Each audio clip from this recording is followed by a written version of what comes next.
తొలిసారి లోక్సభకు ప్రియాంక చేతిలో రాజ్యాంగంతో ఎంపీగా ప్రమాణం. కేరళ సాంప్రదాయ చీర కసావు ధరించి హాజరు. ప్రమాణం తర్వాత రాహుల్తో ప్రియాంక ఆత్మీయ ఆలింగనం. కాంగ్రెస్ లీడర్ ప్రియాంక గాంధీ తొలిసారి లోక్సభలో ఎంపీగా అడుగుపెట్టారు. ఇటీవల కేరళలో వయనాడు ఉప ఎన్నికలో గెలిచిన ఆమె గురువారం లోక్సభలో స్పీకర్ ఓం బిర్లా సమక్షంలో ప్రమాణం చేశారు. కేరళ సాంప్రదాయ చీర కసావు ధరించిన ప్రియాంక చేతిలో రాజ్యాంగాన్ని పట్టుకుని హిందీలో ప్రమాణం చేశారు.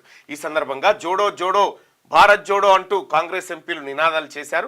కార్యక్రమానికి కాంగ్రెస్ చీఫ్ ఖర్గే, ప్రియాంక తల్లి సోనియా గాంధీ, అన్న రాహుల్ గాంధీ, భర్త రాబర్ట్ వాద్రా, కొడుకు హైరాన్, బిడ్డ మిరేయా హాజరయ్యారు. ప్రియాంక ప్రమాణం తర్వాత తన అన్న రాహుల్ దగ్గరికి వెళ్ళి ఆత్మీయ ఆలింగనం చేసుకున్నారు. అనంతరం ఖర్గే ఆశీర్వాదం తీసుకున్నారు. మొత్తానికి ఈ కుటుంబం నుంచి, గాంధీ కుటుంబం నుంచి ప్రియాంక గాంధీ ఈ రోజు కాదు, ఆమె రాజకీయాల్లో చాలా కాలం వాళ్ళ నాన్నగారు ఉన్నప్పటికే రాయబరేలీ, ఆ తర్వాత అమేధీ ప్రాంతాలకు పోయి వాళ్ళ నాన్నగారు రాజకీయాన్ని అన్నింటినీ చూసినటువంటి, ఇప్పుడు కాదు ఆమె దాదాపు 20-30 ఏళ్ళ కింది నుంచి ఈ రాజకీయాలతో అబ్జర్వ్ చేస్తుంది. కానీ మొదటిసారిగా ప్రత్యక్ష ఎన్నికల బరిలోకి దిగి వయనాడు నుంచి 4,10,000 ఓట్ల మెజార్టీతో గెలుపొంది వయనాడు ప్రజలకు నేనున్నా అని చెప్పి భరోసానిచ్చి అక్కడి నుంచి గెలిచి వచ్చినటువంటి బిడ్డ.